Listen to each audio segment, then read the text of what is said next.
మేము అన్నా క్యాంటీన్ పెట్టినప్పుడు ఆ అన్నా క్యాంటీన్కి వాళ్ళకే అప్పచెప్పాం.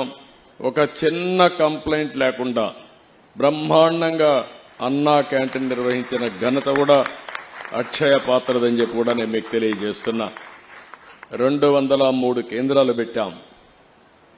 ఆ 203 కేంద్రాల ద్వారా పెద్ద ఎత్తున పెడితే ఈరోజు గడచిన ప్రభుత్వం అన్నా క్యాంటీన్ల పైన కక్షగట్టి మూసేసే పరిస్థితికి వచ్చారు.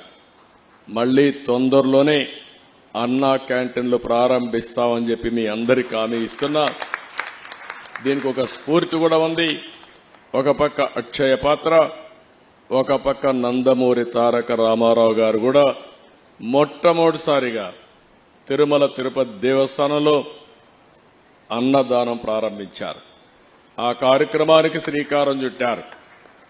ఈరోజు దాతలకు కొదవలేదు. ఈ దేశంలో నమ్మకమైన వ్యవస్థ ఉండాలి.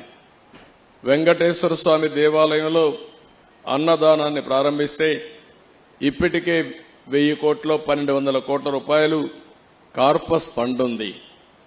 ఎవరైనా సరే బర్త్డే కానీ వాళ్ళ ఇంట్లో ఎవరైనా జన్మదినాన్ని సెలబ్రేట్ చేసుకుంటే ఒక రోజంతా కూడా డొనేట్ చేసే పరిస్థితికి వస్తున్నారు. అంటే అక్షయ పాత్ర కూడా మీరు ఒక్కసారి చూస్తే ఏ పని చేయాలన్నా ఒక నిర్ణయం చేస్తే ఆ నిర్ణయాన్ని బ్రహ్మాండంగా ఆమోదిస్తున్నారు.